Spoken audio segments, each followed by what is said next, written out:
ስለ ትንቢት ነበር እንትን እያወሩ የነበሩና እንዳለ ቋርጦ ብዬ ነበር እንጂ አሁን ከትንቢት አንፃር ቅድም እየተናገረ ነበር ረሱል ሰለላሁ ዐለይሂ ወሰለም የተናገሯቸውን ትንቢቶች እና ከመጽሐፍ ቅዱስ አንፃር ግን እንደው ነቢያቶችን ትተኑ አምላክ ነው የሚሉትን ኢየሱስ ክርስቶስን ሁላ ከተናገራቸው ትንቢቶች መካከል አንዱን ብናይ ማቴዎስ ምዕራፍ 16 ቁጥር 28 ላይ እውነት እውነት እላችኋለሁ የሰው ልጅ በመንግስቱ ሲመጣ እስኪያዩ ድረስ እዚህ ከቆሙት ሞትን የማይቀምሱ አንዳንዶች አሉ ብሏል ኢየሱስ ክርስቶስ። በሰዓቱ እየተናገረበት በነበረው ሰዓት ካሉት ሰዎች ውስጥ በቃ እኔ ተመልሼ እስክመጣ በመንግስቴ ማለትም አሁን እንትኖች ክርስቲያኖች ሲጸልዩ አባታችን ሆይ በሰማያት የምትኖር ስምህ ይቀደስ፣ መንግስት ትምጣ፣ ፈቃድ በሰማይ እንደሆነች እንዲሁም በምድር ትሁን ብለው ይጸልያሉና ያም መንግስት ትምጣ ብለው ሲጸልዩ የአምላካዊ መንግስት ትመጣለች፣ ምድርን ትገዛለች ብለው ያምናሉና ያ መንግስት በቃ እስከመጣ በመንግስቴ እስከመጣ ድረስ እዚህ ካላችሁት ውስጥ ሞትን የማይቀምሱ አሉ ብሏልና ይሄ የሚያሳየው እስካሁን ያልሞቱ ሰዎች አሉ ማለት ነው። አይ የሞቱ ሰዎች አሉ ከተባለ ደግሞ የኢየሱስ ክርስቶስ ትንቢት አልተፈጸመም ማለት ነው። እና ወይ አንድ ክርስቲያን ወይ ያልሞቱትን ሰዎች ማሳየት አለበት። እንትና አልሞቱም እስካሁን ድረስ አሉ በህይወት ብሎ ማሳየት አለበት። አይ ሰው ሁሉ ሟች ነው በሰዓቱ ኢየሱስ ክርስቶስ ጋር አብረው ቆመው ከነበሩት ሰዎች ምክንያቱም በዚህ ከኛ ጋር ካሉት ነው ያለውና ሞትን የማይቀምሱ አሉ ብሏልና እዛ ካሉት ውስጥ ሞትን ያልቀመሰ ከሌለ ደግሞ የኢየሱስ ክርስቶስ ትንቢት ሙሉ ለሙሉ አልተፈጸመም ማለት ነው። እና አይ ይሄንን ትንቢት ተፈጽሟል ማቴዎስ 16:28 ተፈጽሟል እዛ ኢየሱስ ክርስቶስ ጋር አብረው ከነበሩት ውስጥ ያልሞተ ሰው አለ የሚል ክርስቲያን ካለ ወይ ደግሞ ትንቢቱ ሌላ አንድምታም ካለው የሚያስረዳን ካለ መግባት ይችላል።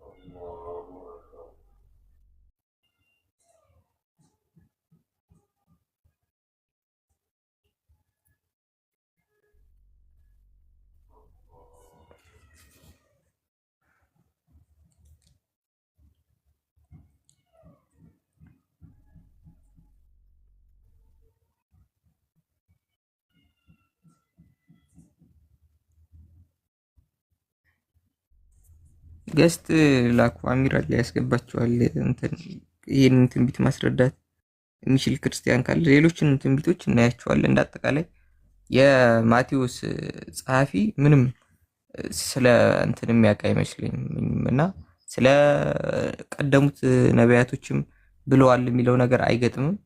ስለ ኢየሱስ ክርስቶስ የሚጻፋቸው ነገሮች እንዳጠቃላይ አንድ የተማረ ሰው የቴዎሎጂ እውቀቱ ደህና ሻል ያለ ሰው የጻፈው አይመስልም። አይደለም የሆነ አንድ ሐዋርያ ኢየሱስ ክርስቶስ ጋር ከ3 ዓመት በላይ የተማረ ሰው አይደለም የጻፈው ሊመስል ኖርማል አብዛኛዎቹ ነገሮች ምንም የሚገጥሙ አይደለምና ትንቢት ከክርስትና አንፃር የለም ማለት ይቻላል።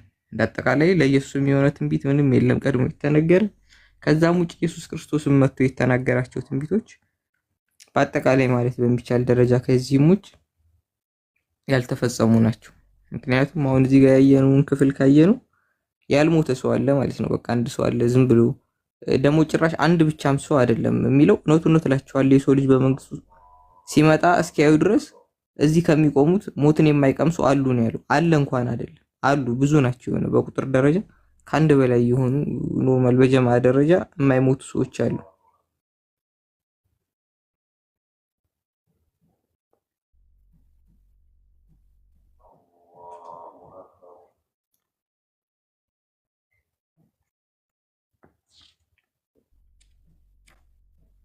ሁለተኛ ደግሞ ከነብይነትም አንፃር አሁን ከኛ አንፃር ረሱል ሰለላሁ ዐለይሂ ወሰለም የመጨረሻው ነብይ ናቸው ብለን እናምናለን። ከዛ በኋላ ምንም አይነት ነብይ ስለማንጠብቅ የሚያደናግረንም ምንም ነገርም የለም። ግን አሁን ከክርስትና አንፃር ነብይ ለመሆን አንድ ሰው በቃ ነብይ ነኝ ማለት በቂ ነው።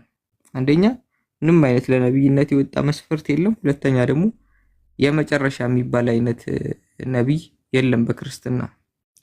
የመጨረሻ ነብይ የሚባል አለ። የመጨረሻውን ነብይ ነው ያውቀዋለሁ የሚል ካለ ማስረዳት ይችላልና። ደህና ዋልክ ጎንደሬው? እግዚአብሔር ይመስገን ሰላም ነው። እንዴት ነህ? ሰላም ነው አልሐምዱሊላህ። እግዚአብሔር ይመስገን። አሁን የጠቀስኩትን የኢየሱስ ክርስቶስ ንግግር ገና ነው የገባው። አልሰማሁም ስለምን እያወራ እንደሆነ። ጥያቄ ልጠይቅ ነበር የገባሁት። ጥያቄ ልጠይቅ ተጠየቅና ጥያቄ አንድ የጠየቅኩት ጥያቄ አለ። እሱን መልስና ትጠይቃለች። እኔ አልሰማሁትም ጥያቄውን። እኔ ልጠይቃለሁ። እኔ ዛሬ ለመጠየቅ ነው የገባሁኝ። ለመጠየቅ ነው የገባሁኝ። እየጠየቅኩኝ ነበር መመለስ ከሰም ወይ በኋላ ጠይቀኝ ወይ ደግሞ ሌላ ሰው ይመልስልህ። እኔ ልጠይቅ እስኪ ዛሬ። አዎ እኔ ጥያቄ እስከምቼ ነው መመለስ አትችልም ነው ፍላጎቱን የሌለ ተው በቃ ይለፈኝና እኔ ለመጠየቅ ነው የፈለኩ።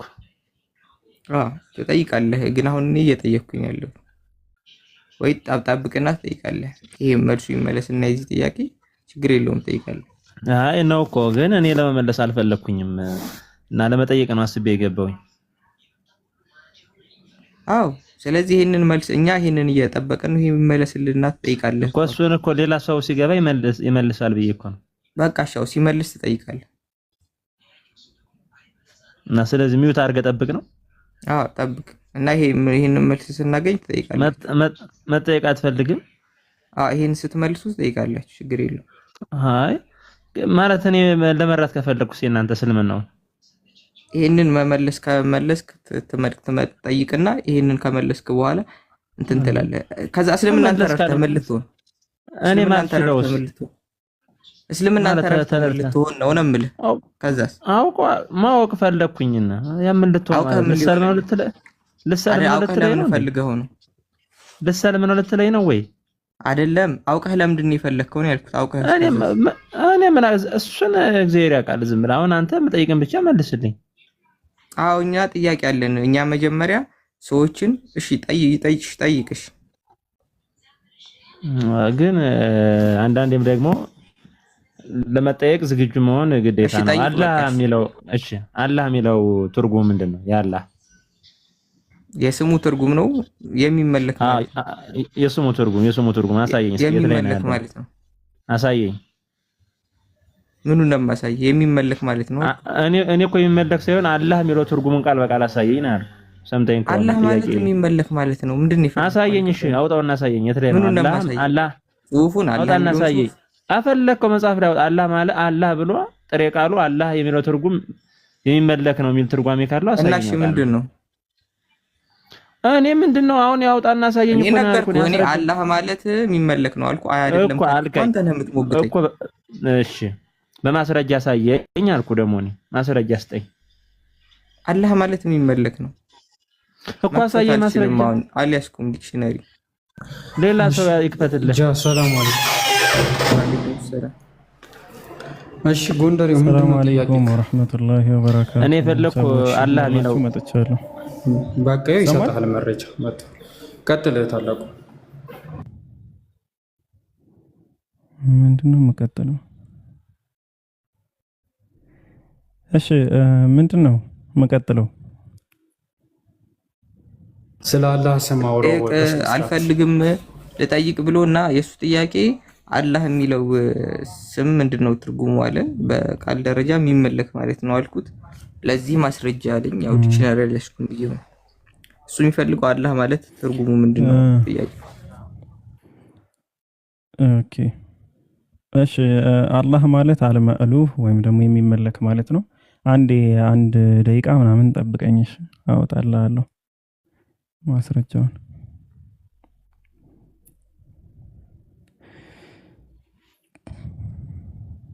ቴሌግራም ሎጋውት ካላችሁ ተመልሶ መግባት አይችልም እንዴ? ምናምን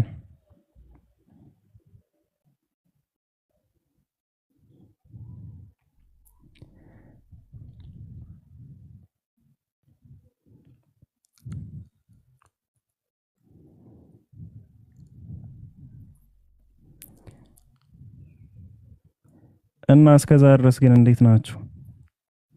ጎንደሬው እንዴት ነው ትርሱ?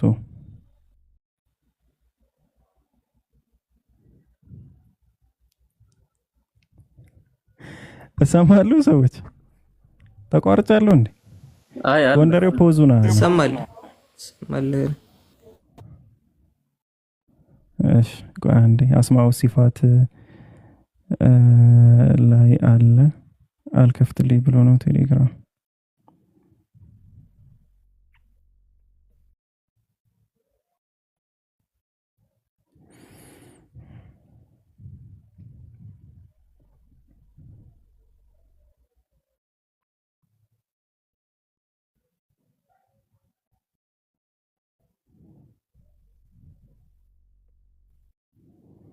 እሺ እስከዛ ሌላ ሰው ካለ መግባት ይችላል ክርስቲያኖች ምናምን።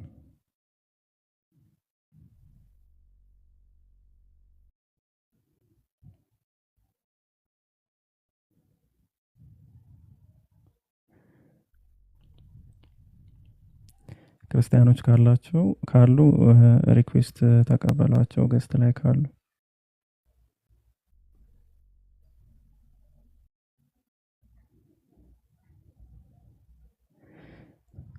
ጎንደሬው ፖዝኖ ነው የወጣ።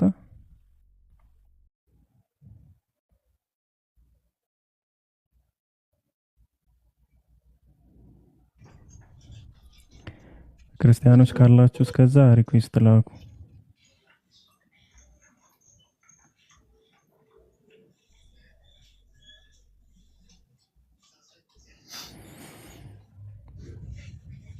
ታላቁ እንዴት ነህ?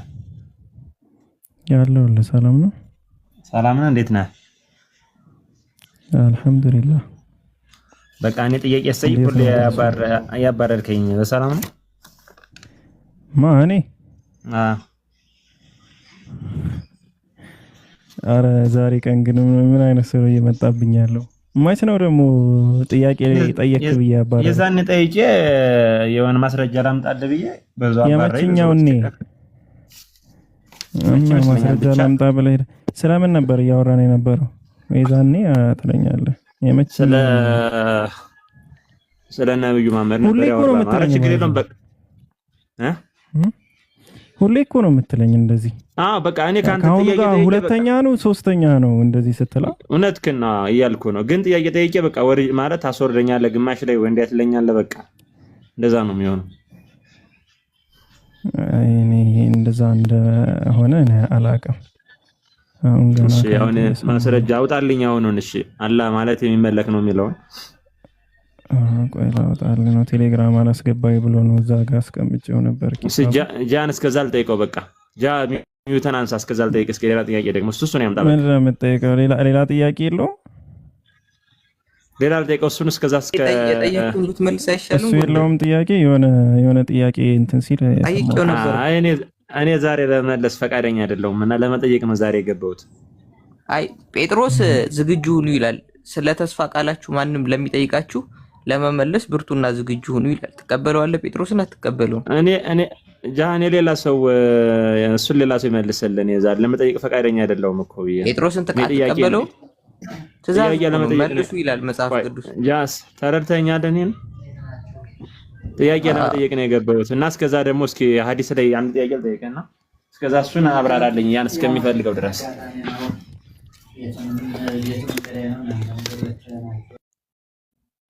ሁለተኛ ጥያቄ አትጠይቅም? እሺ ቆይ አንዴ እንትን ሲል ታነሳለህ። እስከዛ ድረስ ግን በሌላ ሐሳብ ላይ በሌላ ጥያቄ የሚጠይቅህ ከሆነ ምናምን እሺ ቆይ አንዴ። አሁን አስማው ሲፋት ኪታብ ያለው ሰው የለም ከዚህ ውስጥ? እስኪ አንድ ቁጥር ጻፉልኝ።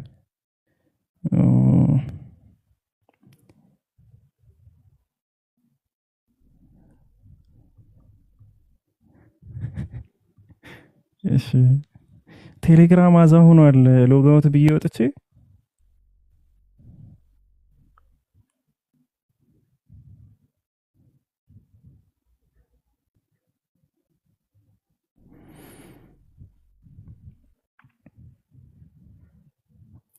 በፈጣሪ ስም ምንድነው? እስከዛው አንድ ጥቅስ ላንብብላችሁ። አንደኛ ጴጥሮስ ምዕራፍ 3 ቁጥር 15 ላይ ዳሩ ግን ጌታን እርሱ ክርስቶስን በልባችሁ ቀድሱት፣ በእናንተ ስላለ ተስፋ ምክንያት ለሚጠይቋችሁ ሁሉ መልስ ለመስጠት ዘወትር የተዘጋጃችሁ ሁኑ፣ ነገር ግን በየዋህነትና በፍርሃት ይሁን ይላል። እዚህ ጋር ለሚጠይቋችሁ ሁሉ መልስ ለመስጠት ዘወትር ይላል፣ የተዘጋጃችሁ ሁኑ፣ በየዋህነትና በፍርሃት ይላል። ይሄን አትቀበልም ጎንደሬው?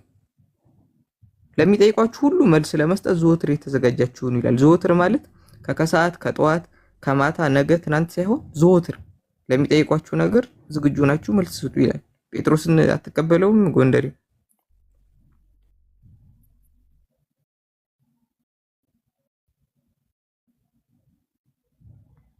ከዚህ ቤት ሁሌ ስለመጋር ስለምጠይቅ ነው። ዛሬ ደግሞ ለመጠየቅ ነው የገባው። በቃ ከዚህ በፊት ስገባ ሁሌ ነው የሚጠየቀውና ዛሬ ደግሞ እስኪ ልጠይቅ ብዬ ነው የገባው። ጴጥሮስ ዛሬ ቀን በጣም እያናደዳችሁኝ ነው ባይዘው። ከዚህ እና እኔ ደግሞ ዛሬ ለመጠየቅ ስለገባው ቢያንስ እንኳን እስኪ ደግሞ አንዳንዴ ስለ እስልምና ማወቅም ስለፈለኩኝ ነው እኮ። መች ነው ጥያቄ ተጠይቃችሁ የምታውቁት ግን እዚህ ቤት? እኔ በጣም ግራ እየገባችሁ። አይነስ እዚህ ቤት ስገባ ሳልጠየቅ ወርጄ አላውቅም። ትጠይቀኛለህ ሁልጊዜ።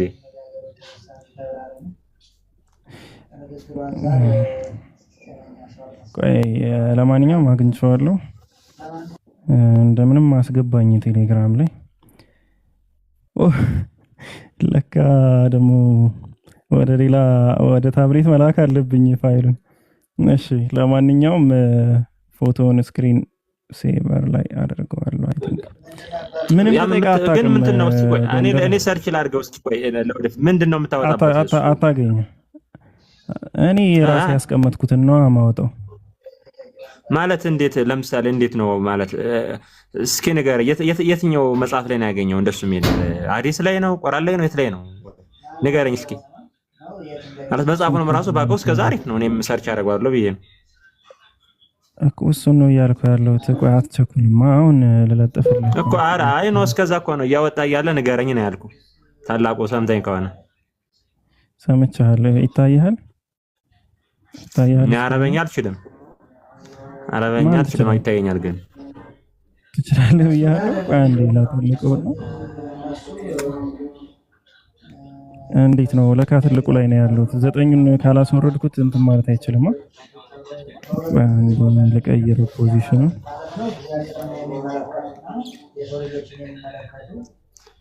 እሺ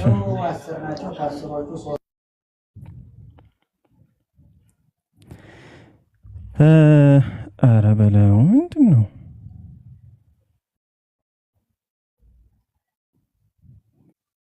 ታላቁ ተው ጥያቄ ምናምን ይለኛል እንዴ?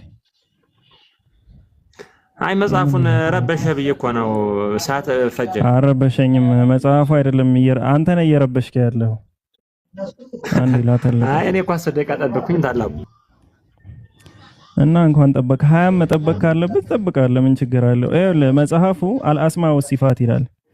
አልአስማ ወሲፋት ማለት የአላህ Subhanahu Wa Ta'ala አስማኡላሂል ሁስና ብሎ የአላህን አጠቃላይ ስሞች ከነትርጉማቸው የሚያስቀምጥ መጽሐፍ ነው። አልአስማ ወሲፋት። ይሄ አስማኢላሂል ሁስና ሸርሁ ነው። ዛሬ ምን ይላል? አላህ የሚለውን ከላይ በትልቁ ካስቀመጠ በኋላ ትርጉሙን ያስቀምጠዋል ከታች። ሁወል መእሉህ አልመዕቡድ ይላል። የሚመለክ ኦኬ፣ ሰዎች የሚገዙት የሚመለክ ማለት ነው። ይሄ ትርጉሙ ነው። አላህ የሚለው ስያሜ ማለት ነው። ማን ነው? ሐዲስ ነው መጽሐፉ ማን ነው? እስኪ ገጽ 162 ላይ ሸርህ አስማኡላሂል ሁስና ኪታብ አልኩ። መጽሐፉ ላይ ይኸው መጽሐፉ ከታች አይደለ? ስክሪንሻቱ የታች ዙም ማድረግ አልችልም። አሁን ካሜራ መክፈትም አልችልም። አሳይ ነበረ። ትልቁ ላርገ ፒኬ ላርገው። ቆይ ትልቁ ላይ ላርገው። ማንን ነው ትልቁ ላይ የምታደርገው? እኔ እኮ ትልቁ ላይ ነው ያለው ዳውዲ። ቆይ አንዴ ኪታቡን ልክፈትለት ብዬ ነው። ኦኬ ትልቁ ስትል እንደዚህ ነው እንዴ? እሺ አይ ችግር የለው። ይሄ ስክሪንሻት ስለሆነ ሙሉ ኪታቡን አንዴ ልላከውና ወደ ኮምፒውተሩ ከፍተዋለሁ። ሼር ወራሪው ሸርሁል አስማ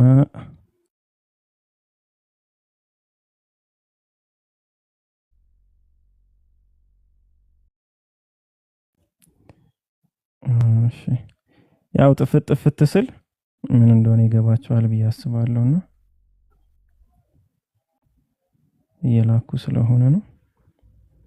አማርኛ ትቀይረዋለህ? ባጭሩ መልስህን አግኝተሃል። ወደ አማርኛ ጄሚኒ ካለህ ስክሪንሻት አድርገው። እኔ አሁን ካልከኝ አሁን አማርኛ ስለማልችል ያለ ይላል ብለኛል። እኔ አረበኛ አልቻልኩም። ወይ እንግሊዘኛ ካለ እንግሊዘኛውን አሳይኝ። የለውም ጄሚኒ አለህ? ጄሚኒ ታውቃለህ? እኔን ነው ወይስ ሌላ ቦታ ነው? አራው አንተን ነው እያወራሁ ያለሁት። ጄሚኒ ማለት ወይም ቻትጂፒቲ ወይ ጄሚኒ ካለ ስክሪንሻቱን ወስደህ እዛ ጋር ትራንስሌት ማስደረግ ትችላለህ። ይከፍትልሃል፣ ይተረጉምልሃል። እኔም ከተቻለ በሌላ ስልክ ላሳየህ ነው። አድቱ ኒው ኖት። አይ እኔ እኮ አረበኛ ስለማልችል ወይ እንግሊዘኛ ካለው እሱን አሳየኝ። ወይ እኔ አረበኛ ስለማልችል አሁን ይላል ወደ እንግሊዘኛ ተርጉመው። የለውም እንግሊዘኛ የለውም። ወደ እንትን ከፈለክ ተርጉመው። አዎ እንግሊዘኛ የለውም። እሺ ካላለው እሺ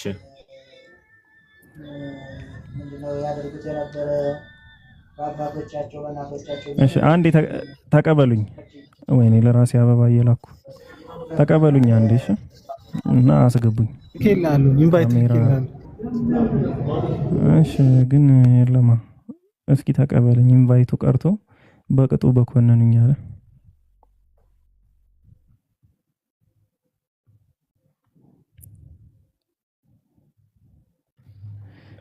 እሺ ኦኬ የትላንት እንትን ልበል ሰውዬ እንዳትገለጥ። ወዴት ዞርክ? ውይ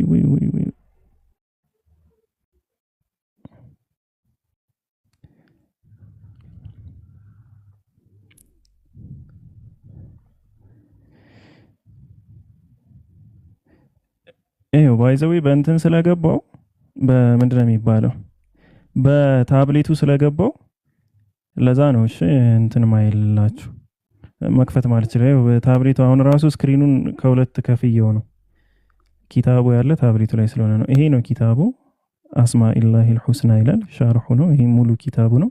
ገጽ 162 ላይ ስንወርድ እናገኘዋለን። ይሄን ምን ታደርገዋለህ መሰለህ? ስክሪንሻት ታደርገውና ከዛ 162 ነው ያልከኛ የማመን ችግር ስላለባችሁ ቆይ አንዴ እንትን ነው 162 ነው ያልከኝ?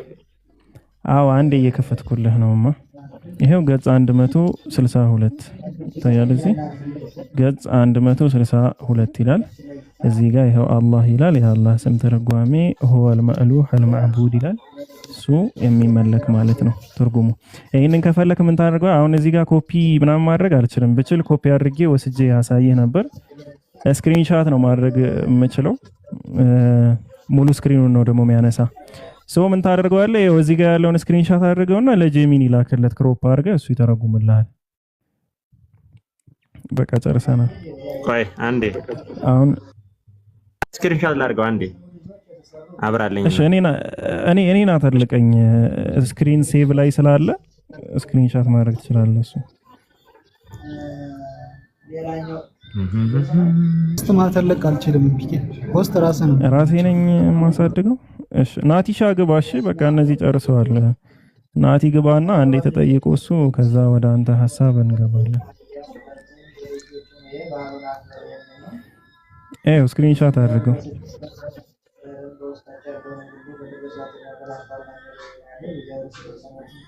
فتعالى الله الملك الحق لا إله إلا هو رب العرش الكريم። ባይዘዌ አንስተ ዝም ብለህ ስክሪንሻት አድርገ ጄሚኒ ላይ ብትሰጠው ከነገጹ መጽሐፉ ምን እንደሆነ ምናልባትም እንግሊዘኛ ካለው እንግሊዘኛ ያለውን ትራንስሌሽንም ይሰጣል። እና እንደዚህ ለመዘመንም ሞክሩ አንዳንዴ። ኤኒዌይስ ከኛ ሁሉንም አጠብቁ ለማለት ያክል ነው። እሺ አሁን ወደ ጥያቄ ትገባለህ። አይ ቲንክ ጥያቄ ይሄ ነበር። እኔም አንድ ጥያቄ ለመጠየቅ ፈልጌ ነው። የሆነ አዲስ ላይ ነው የምጠይቀው። እሱን እኮ እሱን ጠየቅኩ እኮ። አይ እኔ ዛሬ ታላቁ ለመጠየቅ ነው ዛሬ የገባው። በነገራችን ላይ እኔ ለመልስ አይደለም። እሺ ቀጥል። ሻይ ሙስሊም 3617 ደስክ ያወጣልኝ አንዴ። ሳይ አልቡኻሪ እኔ ማውጣት አልችልም። አሁን እኔን አትጠይቀኝማ። እያሳየው በታብሌት ነኝ። ታብሌት ላይ ስለምከፍት ማውጣት አልችልም። እኔ የሚያወጣ ካለ ያውጣልኝ ብዬ እኮ ነው። እሺ አንተ ያንተን ክፈተዋ፣ ካሜራን ክፈተው። ሰው የለህም? እኔ ለካሜ በአንድ ስልክ ብቻ መጠቀም። ስክሪንሻት አድርገው እዚህ ሰውጣ ደግሞ ፖዝድ ይሆናል። ስክሪንሻት አድርገውና ስክሪን ሴቭ አድርገው። እኔ ሰውጣ እኮ ፖዝድ ነው የሚሆነው እኮ። ስክሪንሻት አድርገህ መመለስ ትችላለህ። ምን ላይ ነው ያልከኝ? ሐዲሱን ባይሆን ሳሂህ አልቡኻሪ 3117 ላይ 3617 እሺ ክፈተው እና ጥያቄህን አቅርብ እኮ። አንድ ስልክ ስላለ እኮ እዛ ላይ እኮ ነው የሆነ የሰውን ስጋ እንዲበሉ የፈቀደበት አውድ ነውና እንዴት የሰው ስጋ ሊበላ ይፈቀዳል የሚለውን እና እሱን እንድታብራራልኝ ስለፈለኩኝ ነው። አይ የሰው ስጋ እንዲበላ ያዛል እዛ ጋር። ሳሂህ አልቡኻሪ ሐዲስ 3617 ነው ያለው። ክፈተው እስኪ። እንደዛ አይደለም ክፈተው። እንዴት አድርጌ ልክፈተው? እኔ እኮ ቦዝድ ሆናል አደቆ ያውልውጣ ቦዝድ ይዋል እኮ ስክሪንሻት አድርገህ አምጣው። ካልሆነ ምንም ላደርግልህ አልችልም ጎንደሬው።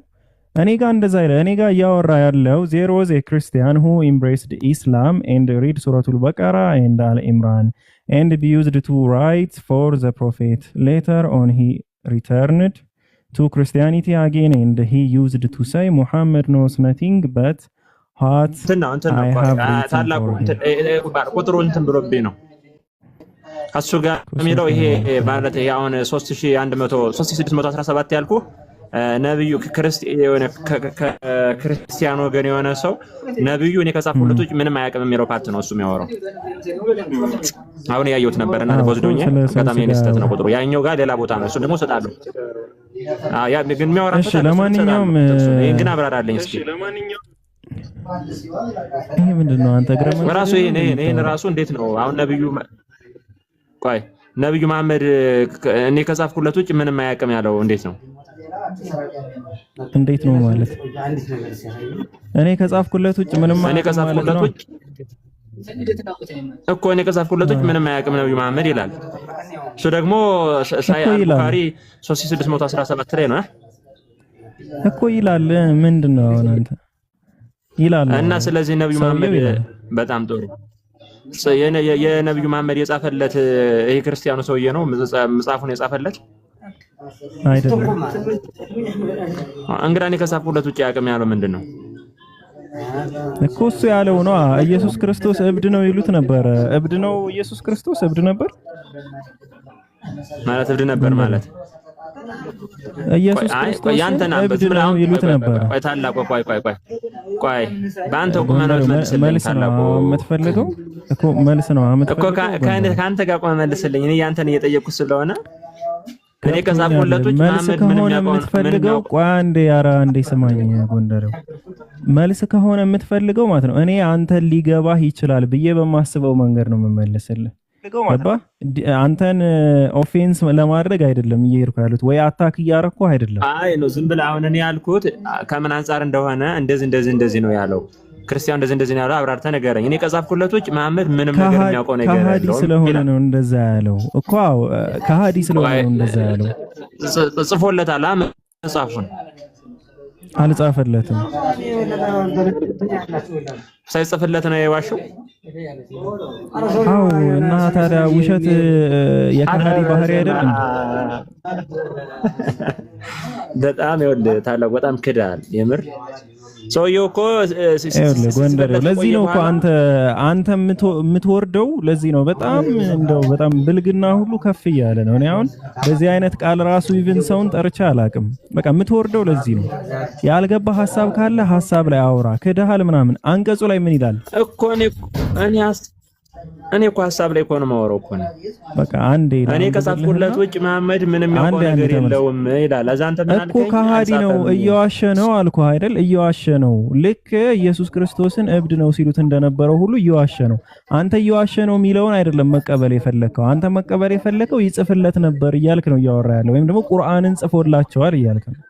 በመጀመሪያ ሐዲሱ እንዳጻፈላቸው እዛው ቆይ አንዴ ኧረ ዝም በል እባክህ። ከዚህ በኋላ አንደኛ ምንም ነገር እንዳታወራ። ሐዲሱ ሲጀምር ምንድነው የሚለው? ናሬትድ አነሲልና ዜር ዋዝ ኤ ክርስቲያን አለ። አንድ ክርስቲያን ነበረ who embraced islam እስልምናን ተቀብሎ ነበር። ኤንድ ይላል ሪድ ሱረቱል በቀራ ኤንድ አልኢምራን። ሱረቱል በቀራ እና አልኢምራንን ያነብ ነበረ። ማን? ያ ክርስቲያን ይጽፍ ነበር ይላል። እኔ ከጻፍኩለት ውጭ አይልም። እኔ እሱ ምን ይላል ምን አይልም ብዬ መች ጠየኩ። ከላይ ያለውን አንቀጽ ስናየው እሱ መጽሐፍን እንዳልጻፈላቸው ያሳያል። በእርግጥ ይጽፍላቸው ነበረ፣ ግን ሪቪሌሽንን ይጽፍላቸዋል የሚል ነገር የለውም ነው እኔ እያልኩ ያለሁት። ግን እኔ ደግሞ ከምተነስኪ ሱረቱል ኢምራን እሺ ከምተነስኪ መሰለ እንደሱ ያልኩ ምን መሰለ ከምተነስኪ መሰለ ነብዩ መሐመድ ደግሞ እንደማይጽፉና እንደማያነቡ ደግሞ ሐዲስ ላይ ተዘግቧል ተጽፏል። እኔ ከዛ ተነስኬ ደግሞ ይሄ ሰውዬ ሲጽፍላቸው ነበረ። ጥሩ ከቁርአን ጸሐፊዎች ተብለው ከተዘረዘሩት ውስጥ የሰውየው ስም የለም ከመሰረቱም ማለት ነው። ከቁርአን ጸሐፊዎች ውስጥ የለም። ይህ ሰው ለነቢያችን ሰለላሁ ዐለይሂ ወሰለም ነቢያችን ሰለላሁ ዐለይሂ ወሰለም 65 የሚደርሱ ጸሐፊዎች ነበሯቸው ለምሳሌ። 65ቱም ግን ቁርአንን ብቻ አይደለም የሚጽፉት። ኦኬ ደብዳቤ ይጽፋሉ፣ ሐዲስንም የሚጽፋሉ። ሰው የኩታቡ ሩሱል ተብለው ይጠራሉ። የነብዩ ሰለላሁ ዐለይሂ ወሰለም ጸሐፊዎች ተብለው ይጠራሉ። ይህ ሰው ጸሐፊ ነበረው እየሳቸው? አዎ። የቁርአን ጸሐፊ ነበረው? ኖ የቁርአን ጸሐፊ አልነበረም። ጸሐፊ ግን ነበረው ከተባለ አዎ ጸሐፊ ነበር። የቁርአን ጸሐፊዎች ዝርዝር ከፈለክሱም ችግር የለውም። እኔ አሁን እኔ አንዴ አብረ ይዘልኝ ድብዬ አብረ እኔ ብዙ አላበዛም ጥያቄ ችግር የለብኝም። ምንም ይጀላ አልሄድም። ሐዲሱን ነው የምንጨርሰው። ከዛ በኋላ ወደ ሐሳብ ነው የምትገባ። ሐዲሱን እናነበዋለን። ኦኬ ከሐዲ ነው ወይስ አይደለም የሚለውን ሐዲሱ ራሱ ስንጨርሰው ትረዳዋለህ። ኦኬ እሺ ዜሮ ዘ ክርስቲያን ማምን እሺ he used to write for the prophet ለነብያችን ሰለላሁ ዐለይሂ ወሰለም ይጽፍ ነበር። later on he returned to Christianity again and he used to say ይላል ወደ ክርስቲያኒቲ ከተመለሰ በኋላ እንግዲህ የሰለመው ሱረቱል በቀራና አልኢምራንን አንብቦ ነው። ሲጀመር ቁርአን አንብቦ የሰለመ ሰው ነው። ከዛ በኋላ ወደ ክርስቲያኒቲ ከተመለሰ በኋላ ምን አለ? ሙሐመድ knows nothing but why I have written for him እኔ ለሱ ከምጽፍለት ውጪ ሙሐመድ ሰለላሁ ዐለይሂ ወሰለም ምንም አያውቅም አለ። ዘን አለ ከዛ በኋላ ሐዲሱ በዚህ ላይ አያቆምም። አላህ caused him to die አላህ እንዲሞት አደረገው ወይም ደግሞ ገደለው፣ ሰበብ አደረገ እንዲሞት ማለት ነው። and the people buried him ሰዎችም ቀበሩት። ከዛ በነገው ዕለት ሲመጡ ግን ያ ሬሳ ወጥቶ ያገኙት ነበር። ከዛ በኋላ እንደዚህ ይላሉ this is the act of Muhammad and his companion የሙሐመድና የሱ ባልደረቦች ስራ ነው ይሄ ስራ ብለው ይናገራሉ። ከዛ በድጋሚ ደግሞ ጠለቅ ያለ ጉድጓድ ውስጥ አሁንም ቆፍረው ቀበሩት ይህንን ሰው። አሁንም መሬት ትተፈዋለች ለሁለተኛ ጊዜ። በሁለተኛው ጊዜ መጡና ምን አሉ? ይሄ የሙሐመድና የተከታዮቹ ስራ ነው፣ እነሱ ነው ሬሳ እየቆፈሩ የሚያወጡ አለ። በሶስተኛው ጊዜ ላይ ግን በጣም ጥልቅ ወደ ሆነ ጉድጓድ ቆፍረው ቀበሩት። አሁንም መሬት ተፋቸው። ከዛ ምን አሉ እነሱ? ይሄ የሰው ስራ ሊሆን አይችልም ብለው ሬሳውን እዛው መሬት ላይ ተዉት። ሬሳውን አውሬ ምናምን በላው ማለት ነው። ስለዚህ ይህ ሰው ከሃዲ ነበረ። በነቢያችን ሰለላሁ ዐለይሂ ወሰለም ላይ ይቀጥፍ ነበረ። በዚህ ስራው ምክንያት ደግሞ አላህ Subhanahu Wa Ta'ala ሙቶ እንኳን መሬት ውስጥ እንዳይቀበር ያደረገው ሰው ነው። ይሄ ነው ታሪኩ። አሁን አንተ እውነተኛ ነው ለማለት ያስደፈረህን ነገር እስኪ ደግሞ እንሰማለን። እሱን ትነግረናለህ።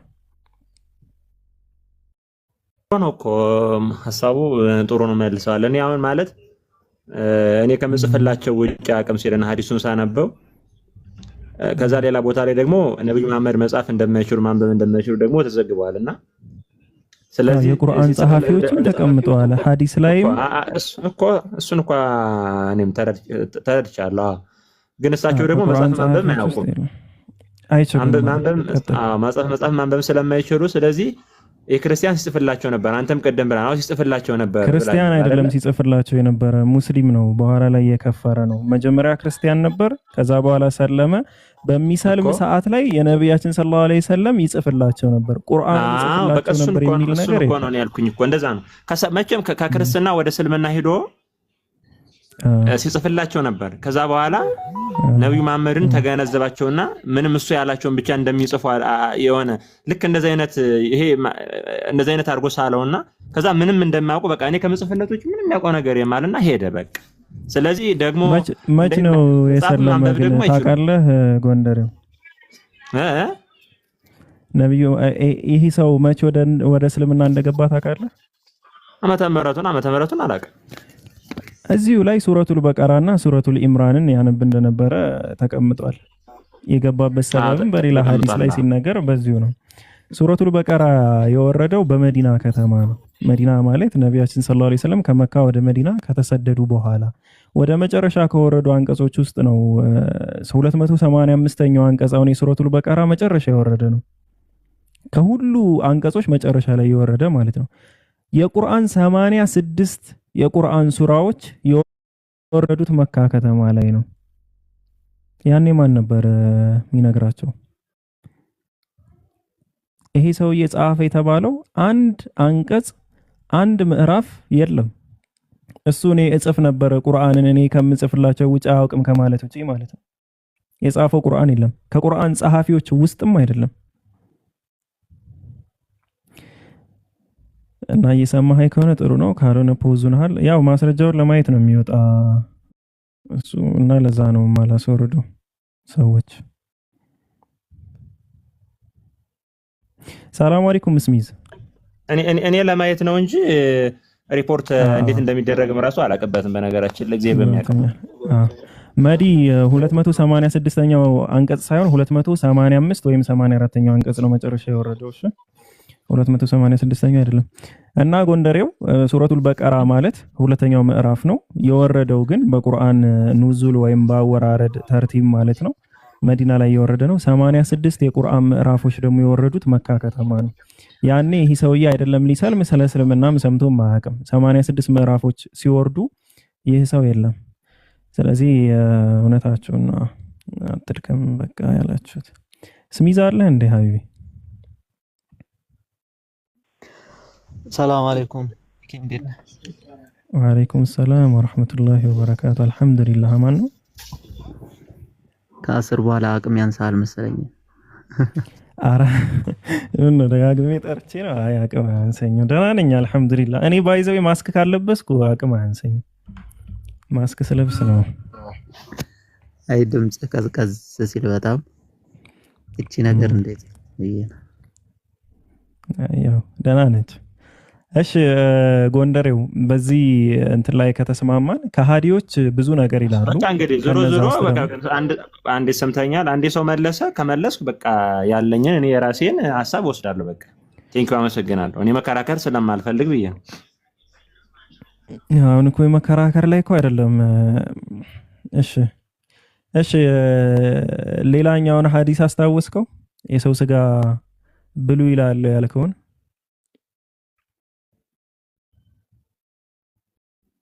ጎንደሬው ተፍሲር መሰለኛ ተፍሲር ላይ መሰለኝ ቁጥሩን ባልሳሳት ቁጥሩ ስንት ቤት መሰለ ዛሬ ልጠየቅ አልመጣሁም አለና እዚህ ቤት ስመጣው ልትጠይቁኛላችሁ ብሎ ትንሽ እንትን አለ። ለዛ ነው እስኪ አየር ልስጠው ብዬ ነው። ተፍሲር ላይ ከሆነ ሐቢቢ ተፍሲር ለኛ መመሪያ ሳይሆን መሰረት ይዘው ከሆነ የሚፈስሩት መሰረቱን ነው የምትነግረን። እሺ ያሉበትን መሰረት ማለት ነው። ከዛ ውጪ ግን የሰው ስጋ ይበላል ከሆነ እሱንም ተፍሲር ላይ ቢሆንም ስጠኝ ችግር የለውም። ይበላል ተፍሲር ላይ ነው ብቻ ያነበብኩት ቁጥሩን ራስ ዘነግቼው ስልክ ብቻ ስለምጠቀም አጋጣሚ ሰውላ ማንኛውም በዚህ ሐሳብ ላይ በዚህ ፖይንት ላይ የሚነሳ ሐሳብ አለ። እሱን ጄኔራሊ ላብራራለህ እና ከዛ በኋላ ቁጥሩንም ስለማታስተውሰው ማለት ነው። ምንድነው ጉዳዩ? ዑለማ ይባላሉ ወይም ደግሞ ስኮላር የሙስሊም ስኮላሮች ጋር በተገናኘ የሰው ስጋ ጋር በተገናኘ ላይክ የሰው ስጋ ይበላል ወይስ አይበላም የሚለው በሐዲስም ነቢያችን ሰለላሁ ዐለይሂ ወሰለም አንድ ሰው የሞተ ሆኖ ማለት ነው አካሉን መቆራረጥ ወይም ደግሞ ኢቭን መስበር በህይወት ያለን ሰው እንደ መስበርና እንደ መቆራረጥ ይቆጠራል። ስለዚህ አላህ Subhanahu Wa Ta'ala የሰው ልጅ በታላቅ ክብር ላይ ፈጠር ነው ስለሚል የተከበረ ነገርም ስለሆነ ሙቶም ክቡር ነው በህይወት ያለም ክቡር ነው። ግን አንዳንድ ስኮላሮች የሆነ ሐሳብ አንስተዋል ወይ መብላት ጋር በተገናኘ ሲባል አዎ ያነሱት ሐሳብ አለ። እሱ ያነሱት ሐሳብ ምንድነው? አንዳንድ ነው ያልኩ በሺ ከሚቆጠሩ ስኮላሮች ውስጥ አምስትም አይሞሉም። ምንድነው የተነሳው ሐሳብ?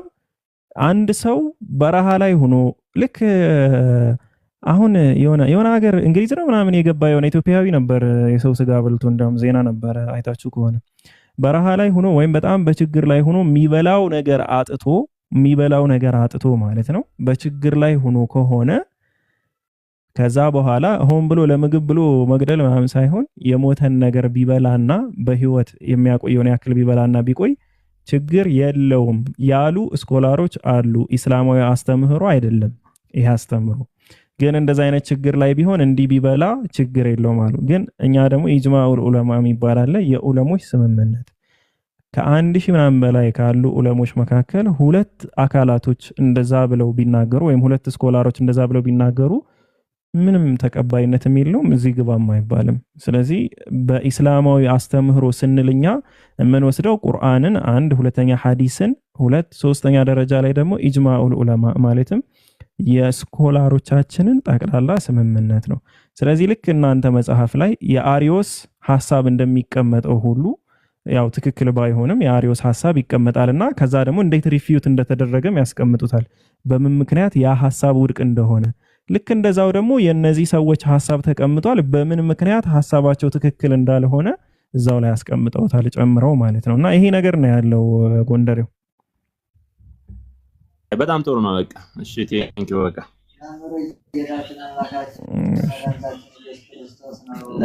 የሆነ ነገር